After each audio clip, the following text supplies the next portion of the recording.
పంతులుగారు అయోమయంగా చూస్తుండగా భర్త రాజయ్యతో, ఇదెక్కడి చోద్యమండి? ఎక్కడైనా అబ్బాయి వాళ్ల కుటుంబం అమ్మాయి వాళ్ళింటికెళ్ళి అమ్మాయిని చూస్తారు.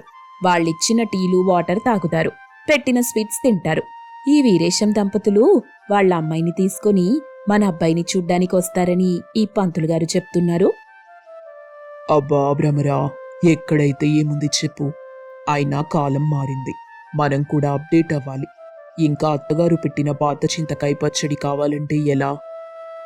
అవును తల్లి, కాలంతో పాటు మనం కూడా కలిసిపోవాలి తప్ప గడిచిన కాలంతోనే నేను నడుస్తానంటే ఎలా తల్లి? సరే పంతులుగారు, ఆయన మీరు చెప్పినట్టుగా కాలం మారిందనుకున్నాం. పెళ్లి చూపులు ఇప్పుడు అబ్బాయి ఇళ్లలోనే జరుగుతున్నాయి అనుకుందాం. అప్పుడు మేము పెట్టింది తినాలి, మేమిచ్చే మర్యాదలు తీసుకోవాలి. అంతేనా కాదా? అంతే తల్లి. మరి వాళ్ళేంటి పంతులు నాకు ఫోన్ చేసి, చెల్లెమ్మా ఈరోజు మేము మీ ఇంటికి పెళ్లి చూపుల కోసం వస్తున్నాం, తింటారో లేదోననే మొహమాటంతో తక్కువ వంటలు చేసేవు, మాకు ఎలాంటి మొహమాటం లేదు చెల్లెమ్మా, నువ్వెన్ని రకాల వంటలు చేయగలిగితే అన్ని రకాల వంటలు చేయి, అన్నింటినీ కడుపు నిండా తినిపెడతామని చెప్పి ఫోన్ పెట్టేశాడు. ఏంటి పంతులు ఇదంతా అని భ్రమర అడగ్గానే పంతులకు ఏం చెప్పాలో అర్థం కాలేదు. కొంచెం కోపంగా, నిజం చెప్పు పంతులు, వాళ్ళు మా ఇంటికి అబ్బాయిని చూసుకోవడానికే వస్తున్నారా, లేదంటే పెళ్లి చూపుల వంకతో మా ఇంట్లో 2-3 రోజులకు సరిపడా బువ్వ కూర పళ్ళు పలహారాలు తినిపోదామనొస్తున్నారా అంటూ అడుగుతుంది. అయోమయంలో ఉన్న పంతులు తనలో తాను, వామ్మో, వాళ్ళిక్కడికి వస్తే అమ్మాయి వాళ్ళది తిండిపోతు కుటుంబమని తెలిసిపోతుంది. అప్పుడు ఈ శాంతమూర్తి భ్రమరాంబ గారు కోపంతో రగిలే భ్రమరాంబాదేవిగా మారిపోతారు, నా ప్రాణాలు తీస్తారు. నేను ప్రాణాలతో ఉండాలంటే ఆ తిండిపోతూ ఆడపెళ్లి వాళ్ల కుటుంబం ఇక్కడికి రావద్దు, ఉన్న పలంగా నేనే అక్కడికి వెళ్ళాలి అనుకుని పైకి భ్రమరతో, అమ్మగారు, నేను చెయ్యాల్సిన పనొకటి గుర్తొచ్చింది, ఇప్పుడే వస్తాను. అయ్యగారు, పనయ్యాక మీకు ఫోన్ చేస్తాను అని చెప్పి క్షణం కూడా అక్కడ ఉండకుండా వెళ్ళిపోతాడు. ఏంటండి ఇదంతా? మనకు మన కొడుకు పెళ్ళవటం ముఖ్యం భ్రమరా, వెళ్ళి వంటలు చెయ్యి. పంతులు తన పని పూర్తి చేసుకున్నాక నాకు ఫోన్ చేస్తానని చెప్పాడుగా. ఇంతలో ఆడపెళ్లి వాళ్ళొస్తే వాళ్ళు కోరినట్టుగా అన్ని రకాల వంటలు చేసి పెడదాం, వెళ్ళు అని చెప్పగానే భ్రమర వెళ్ళిపోతుంది. పంతులు పరుగున ఆడపెళ్లి వాళ్ల ఇంటికొచ్చాడు. అమ్మాయి వసుధ, తండ్రి వీరేశం, తల్లి కమల రెడీగా ఉంటారు. రావయ్యా పంతులు, బాలే సమయానికొచ్చావు. మేము అబ్బాయి వాళ్ళింటికే బయలుదేరాం పంతులుగారు, ఎలాగూ మీరు కూడా వచ్చారుగా, ఇక ఆలస్యం ఎందుకు, పదండి పంతులుగారు. అయ్యా వీరేశం గారు, ఇప్పుడు మనం అబ్బాయి వాళ్ళ ఇంటికి వెళ్ళటం లేదండి, నేను చెప్పేది కొద్దిగా వినండి. ఏంటి పంతులుగారు మీరు చెప్పేది, మనం అబ్బాయి వాళ్ల ఇంటికి వెళ్ళటం లేదా? లేదు తల్లి, మనం వాళ్ళ ఇంటికి వెళ్ళటం లేదు. నా మాట విని ఆగిపోతేనే మంచిది. పంతులుగారు, మీ మాట విని ఇక్కడే ఆగిపోతే అక్కడ వాళ్ళు చేసిన అన్ని రకాల వంటలు చెత్త కుండీలోకి పోతాయి, అది మాకు నచ్చదు, మేం వెళ్తాం, పదా నాన్న. అవును పంతులు, అమ్మాయి చెప్పినట్టు మేము అబ్బాయి వాళ్ళ ఇంటికి వెళ్తాం. అయ్యా వీరేశం గారు, ఈ పెళ్లి చూపులు కూడా తప్పిపోతే నేను బాధ్యుడిని కాదు. తరువాత మీరు నా కాళ్ళు పట్టుకొని బ్రతిమాలినా నేను వసుధ అమ్మాయి గారి పెళ్లి చెయ్యలేను అని చెప్పగానే వీరేశం, కమల, వసుధ ముగ్గురు అయోమయంగా ఒకరినొకరు చూసుకుంటారు. పంతులు చెప్పిన మాట అర్థం కాలేదు. అయ్యా వీరేశం గారు, మీ వెర్రి చూపులు నాకు అర్థమయ్యాయి. నేను చెప్పేది కాస్త వినండి. మీది తిండిపోతు కుటుంబమని తెలిసి ఈ చుట్టుపక్కల ఎవరూ వసుధ అమ్మాయి గారిని పెళ్లి చేసుకోవడానికి ముందుకు రావటం లేదనే కదా ఎక్కడో దూరపు సంబంధం చూశాను. ఇప్పుడు అక్కడికెళ్ళి ఈ తిండిపోతు ప్రతాపాన్ని చూపిస్తే పెళ్లి చూపులే చివరి చూపులవుతాయి, ఆ తరువాత మీ ఇష్టం అని పంతులు చెప్పిన మాటలు విని ముగ్గురు ఆలోచనలో పడ్డారు. అయ్యా, ఈ పెళ్లి చూపులు కూడా ఎత్తిపోయినట్టేనా, ఇక నాకు పెళ్ళవదా అని అనగానే వీరేశం పంతులు చేతులు పట్టుకొని, అయ్యా పంతులు గారు, మీరు చెప్పినట్టే చేస్తాం, మా అమ్మాయి పెళ్లి కావాలి.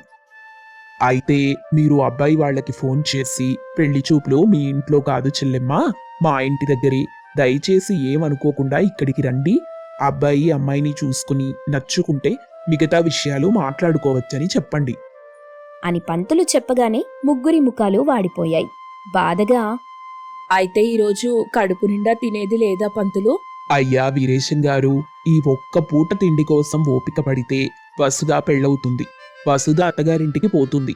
తరువాత మీరు మీ కూతుర్ని చూసే వంకతో ఆ ఇంటికెళ్ళి కడుపు నిండా కావలసినంతగా తినొచ్చు. ఏమంటారు? అని చెప్పగానే ముగ్గురి ముఖాలు ట్యూబ్ లైట్లా వెలిగిపోతాయి. వీరేశం క్షణం కూడా ఆలస్యం చేయకుండా భ్రమరకి ఫోన్ చేస్తాడు. రాజయ్య మాట్లాడుతూ, చెప్పండి వీరేశం గారు. రాజయ్య గారు, పెళ్లి చూపులు మీ ఇంటి దగ్గర వద్దండి, మా ఇంటి దగ్గరే ఏర్పాటు చేశాం. అమ్మాయిని చూసుకోవడానికి రండి. మీరే ఇక్కడికి వస్తానని చెప్పారు కదా. అప్పుడు ముహూర్తం మీ ఇంటి దగ్గర ఉండేది, అందుకే అలా చెప్పాను. ఇప్పుడు ముహూర్తం మా ఇంటి దగ్గరుంది, మా ఇంటికి రండి అని చెప్పి వీరేశం ఫోన్ పెట్టేశాడు. రాజయ్య ఫోన్ పెట్టేసి ఈ పంతులు ఏదో మెలిక పెట్టుంటాడు అనుకుని భ్రమరని పిలిచి విషయం చెప్పాడు. కొడుకు కిషోర్తో కలిసి ముగ్గురు కారులో వసుధ ఇంటికొచ్చారు. కూర్చున్నారు. వసుధ టీ తీసుకొచ్చి ఇచ్చింది. కిషోర్ వసుధ నచ్చుకున్నారు. మాటాముచ్చటా మాట్లాడుకున్న తరువాత పంతులు పెట్టిన ముహూర్తాన కిషోర్ వసుధకు పెళ్లి జరుగుతుంది. వసుధ అత్తగారింటికొచ్చింది. కూతురితో కలిసి కొన్నాళ్లుంటామని వీరేశం కమలా దంపతులు కోరడంతో రాజయ్య దంపతులు ఒప్పుకున్నారు. కోడలా, నేను మీ మావయ్య బయటికెళ్తున్నాం. ఇంటి దగ్గర జాగ్రత్తగా ఉండండి. అలాగే అత్తయ్యా అని చెప్పగానే భ్రమర రాజయ్య కారులో వెళ్ళిపోతారు. కమల వసుధ ఫ్రిడ్జ్లో ఉన్న కేక్ను, ఫ్రూట్స్ను, చాక్లెట్స్ని చూస్తుంటారు. వాళ్లకున్న తిండిబోతుతనం ఊరుకోవటం లేదు. నోట్లో నుండి లాలాజలం కారుతూ ఉంది. వారేవా, ఫ్రిడ్జ్ నిండా నాకిష్టమైనవే ఉన్నాయి. ఇక ఆలస్యం చేయకుండా గబగబా మొత్తం తినేస్తాను. వీటిని చూస్తూ తినకుండా ఉండటం నా వల్ల కాదు తల్లి అని ఒక చేతిలో చాక్లెట్ పట్టుకుని మరొక చేతిలో యాపిల్ పండు పట్టుకుని కమల తినటం మొదలెట్టింది. వసుధ మాత్రం తన తిండిబోతుతనాన్ని కంట్రోల్ చేసుకుంటూ, అమ్మా, మొత్తం ఒకే రోజు ఒకేసారి తింటే అత్తయ్య వాళ్ళకి డౌట్ వస్తుంది. ఇంట్లో నుండి పూర్తిగా పంపించేస్తుంది. అందుకని కొంచెం కొంచెం తింటూ ఉండాలి. తొందరపడి నోటి దగ్గర ఫుడ్ని నేలపాలు చేసుకోవద్దు. ఓపికతో ఉండండి. అవును తల్లి, నువ్వు చెప్పింది నిజమే. మరొక విషయం మమ్మీ, మా అత్తయ్య వాళ్ళున్నప్పుడు మనం మామూలుగా ఉండాలి. వాళ్ళు వెళ్ళిపోయిన తరువాత కావలసిన సరుకులు తెచ్చుకొని కమ్మగా వండుకొని తిందాం, సరేనా? సరే తల్లి, నువ్వింత మంచిగా చెప్పిన తరువాత నాకు అర్థం కాకుండా ఉంటుందా? నువ్వు చెప్పేది, నీ మాటల్లో నిజం రెండూ అర్థమయ్యాయి అని ఆ రోజు నుండి వీరేశం, కమల, వసుధ నోటి దగ్గరగా ఉన్న ఆహారాన్ని, పళ్ళని, తినే పదార్థాలని చూస్తూ కొంచెం కొంచెం తింటూ సొల్లు కార్చుకుంటూ ఉంటారు. వాళ్లలా బయటికి వెళ్లిన తరువాత వీరేశం, కమల, వసుధ కావలసిన సరుకులు తెచ్చుకొని కమ్మగా వండుకొని తింటూ ఉంటారు. ఓ రోజున కిషోర్, అమ్మా, వసుధకి నువ్వు ఈ మధ్యకాలంలో డబ్బులిచ్చావా? ఇచ్చాను బాబూ, ఏమైంది అని అడగ్గానే కిషోర్ జరిగిన విషయం మొత్తం చెప్పాడు. అది విని భ్రమరకి చాలా కోపమొచ్చింది. తండ్రి రాజయ్యతో కలిసి ఒక పన్నాగం గురించి మాట్లాడుకుంటారు. అలా రోజులు గడుస్తుంటాయి. ఒక రోజున రాజయ్య, భ్రమర, కిషోర్ బయటకెళ్తారు. తొందరగా రారు కదా అనుకుని వీరేశం, కమల, వసుధ ఇష్టమైనవి, నచ్చినవి తెచ్చుకొని రుచిగా వండుకుంటారు. ఇక తిందామచుంటారు. సరిగ్గా అప్పుడే బయటికి వెళ్లిన భ్రమర, రాజయ్య, కిషోర్ ఇంటికొచ్చారు. తినడానికి కూర్చున్న వాళ్ళు అయోమయంగా చూస్తుంటారు. భ్రమర, రాజయ్య, కిషోర్ వండిన వంటల్ని చూసి షాక్ అవుతారు. కోడలా, ఏంటే ఇదంతా? అది అత్తయ్యా. ఇంతలా వంట చేసుకున్నారు? ఎవరొస్తున్నారు కోడలా? చెప్పు వసుధా, మా అమ్మ నాన్న అడుగుతున్నారు కదా, చెప్పు, ఏంటిదంతా? ఇక మీ దగ్గర దాచేదేముంది చెప్పండి. మాకు తిండిబోతుతనముంది. ఒక విధంగా తిండిబోతు కుటుంబం మాది. మీరున్నప్పుడు కొంచెం కొంచెం తింటూ, మీరు వెళ్లిన తరువాత ఇంతలా వండుకొని తింటున్నాం. సరే సరే, ఎలాగూ వంట చేశారు కదా, ఇక అందరం తిందాం, కూర్చోండి అని చెప్పి అందరూ కూర్చొని కబుర్లు చెప్పుకుంటూ నవ్వుకుంటూ తింటారు. వ్యాపారి నరసింహ ఇంకా తన దగ్గర పనిచేసే గిరి ఇద్దరూ వాళ్ల దగ్గరికి వచ్చిన వాళ్ళని ఇబ్బంది పెడుతూ వాళ్ళు ఆనందిస్తూ ఉంటారు. ఇతరులను ఏడిపించడం అంటే వాళ్ళకి చాలా ఇష్టం. ఒక రోజున దారిన పోతున్న ఒక ఆయన్ని చూసి, ఓ పెద్దాయనా, అదిగో నీ వెనకాల పాముంది, పరిగెత్తు పరిగెత్తు అని చెప్పగానే పాపం ఆ పెద్దాయన ముందు వెనక ఏమీ ఆలోచించకుండా అమ్మో పాము పాము అనుకుంటూ కింద మీద పడుతూ పరుగెత్తాడు. అది చూసి నరసింహ గిరి ఇద్దరూ నవ్వుకుంటున్నారు. సేటు, ఆయన్ని ఏం పరిగెత్తించారు సేటు? ఈ దెబ్బతో ఆడు ఇక 2 రోజులు ఇంటి నుండి బయటికే రాడు కావచ్చు. జనాలు మరి ఇంత పిరికిదవలేంట్రా గిరి? పామనగానే ముందు వెనక చూసుకోకుండా అలా పరిగెత్తాడు. ప్రాణం మీద తీపి సేటు అందరికీ అని మాట్లాడుకుంటూ ఉన్నారు వాళ్ళిద్దరూ. అదే గ్రామంలో రామయ్య అనే వ్యక్తి కూడా నివసిస్తూ ఉండేవాడు. అతను చాలా పిరికివాడు. కానీ అతని పిరికితనం వల్లే ఎప్పుడూ అతనికి అదృష్టం కలిసొచ్చేది. ఈ విషయం ఊరి వాళ్ళందరికీ కూడా తెలుసు. ఒకరోజు రామయ్య వ్యాపారి నరసింహ కొట్టు ముందు నుండి నడుచుకుంటూ వెళ్తున్నాడు. అది చూసిన వ్యాపారి నరసింహ, ఒరేయ్ గిరి, ఈ రామయ్య నిజంగా పిరికివాడా లేక మన అందరి ముందు పిరికివాడిలా నటిస్తున్నాడా? లేకపోతే వాని పిరికితనం వల్ల వాడికి అదృష్టం కలిసి రావడం ఎలారా? నాకు అదే సందేహం సేటు. మనిషి చూస్తేనేమో పైకి చాలా గంభీరంగా ఉంటాడు, కానీ చిన్నపిల్లాడు భయపెట్టినా కూడా ఊరికే భయపడిపోతాడు. నిజంగా వీనికి పిరికితనం వల్లే అదృష్టం వరిస్తుందో లేదో ఒకసారి మనం పరీక్షించి తెలుసుకుందాం. అయితే మీ బుర్రలో ఏదో ఆలోచన వచ్చినట్టే ఉంది కదా సేటు, చెప్పండి అదేంటో. అవునరా గిరి, వీడి కోసం ఒక ఆలోచన నా దగ్గరుంది అంటూ వ్యాపారి గిరికి ఏం చెయ్యాలో అంతా వివరంగా చెప్పాడు. ఒకరోజు సాయంకాలం నాడు రామయ్య పొలం పనులు ముగించుకొని ఇంటికి వెళ్తున్నాడు. గిరి అతన్ని అనుసరిస్తూ వెనకాల వెళ్తూ ఉన్నాడు. అప్పటికే చీకటి పడేలా ఉండడంతో రామయ్య త్వరగా నడుస్తున్నాడు. అమ్మో, ఇంకొద్దిసేపు అయితే చీకటి పడిపోద్ది. చీకటయిందంటే దయ్యాలొస్తాయి. నేను తొందరగా ఇంటికెళ్ళిపోవాలి అనుకుంటూ లోపల భయపడుతూ రామయ్య ఇంటికి వెళ్తూ ఉండగా దారిలో వ్యాపారి మనిషి అయిన గిరి రామయ్యని అడ్డగించాడు. ఏంటి రామయ్య, ఎక్కడికి వెళ్తున్నావు? ఈ సమయంలో ఎక్కడికి వెళ్తాను గిరి, ఇంటికి వెళ్తున్నాను. పొలం పనులన్నీ అయిపోయినట్టేనా రామయ్య? అన్నీ అయిపోయాయి గిరి, నేను తొందరగా ఇంటికెళ్ళాలి. అసలే చీకటి పడుతుంది. అవునా, ఇంటికేం వెళ్తావు గాని నాతో పాటురా. ఏంటి, ఇప్పుడు నీతో రావాలా? నీకు తెలుసు కదా గిరి, నాకు చీకటంటే భయమని. కానీ నేను ఎక్కడికి రాను, నేను ఇంటికెళ్ళిపోతాను అని బ్రతిమాలుకుంటూ ఉన్నాడు.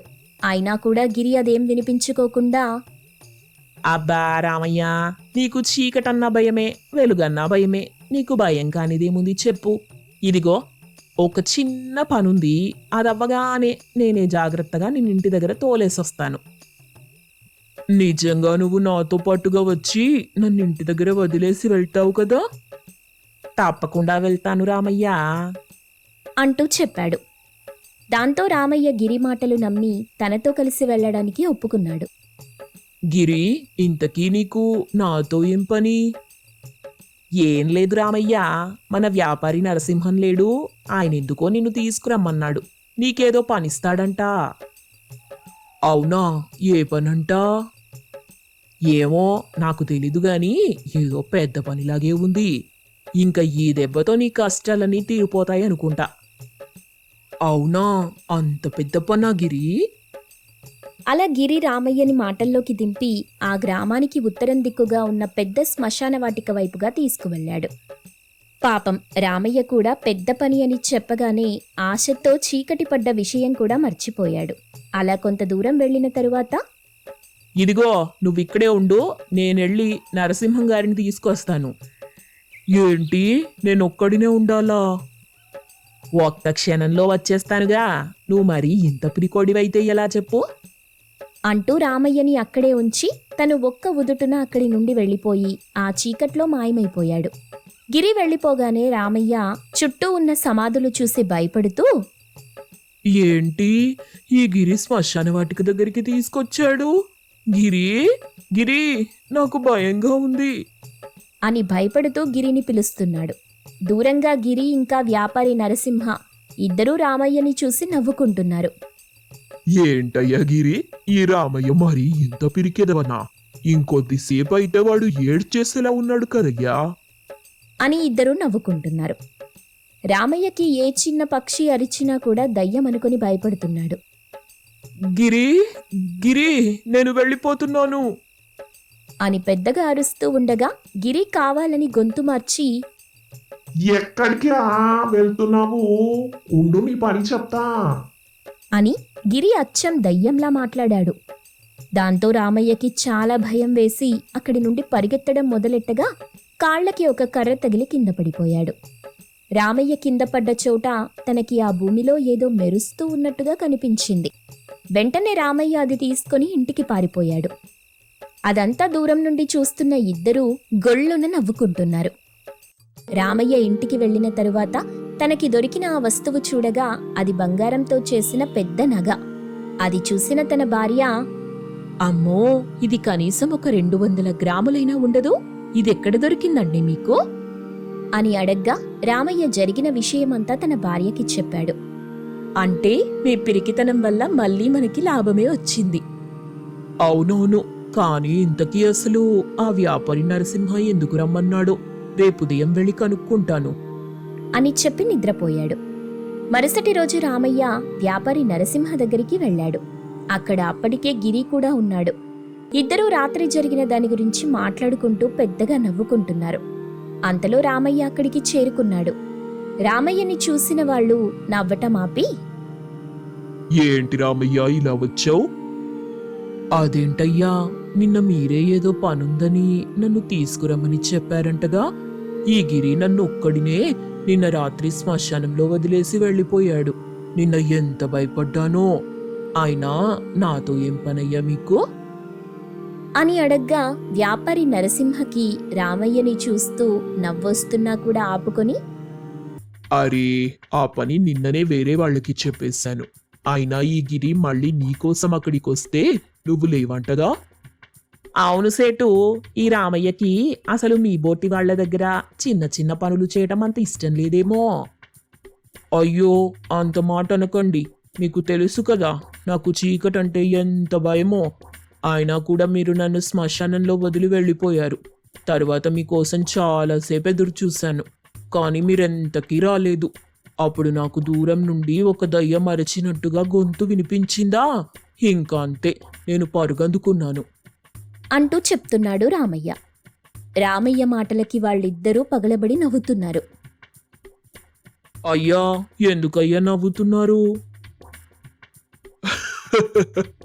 ఏం లేదు రామయ్య, నువ్వు మరి ఇంత పిరికోడివైతే ఎలా చెప్పు? నీ పిరికితనంతో మంచి పనైతే పోగొట్టుకున్నావు. ఏం చేస్తావు? అయ్యో, అవునా అయ్యా? మరేం పర్వాలేదులేండి. అదేంటి రామయ్య, మంచి పని పోగొట్టుకున్నావని చెప్తే మరేం పర్వాలేదంటున్నావు? అయ్యా, ఈ గిరి నన్ను శ్మశానంలో వదిలేసి వెళ్ళటం నాకు మంచి జరిగింది అంటూ చెప్పాడు రామయ్య. ఆ మాటలకు వాళ్ళిద్దరూ ఆశ్చర్యపోయారు. అదేంటి రామయ్య, నిన్ను శ్మశానంలో వదిలేసిపోతే మంచి జరిగిందా? నాకర్థం కావట్లేదు.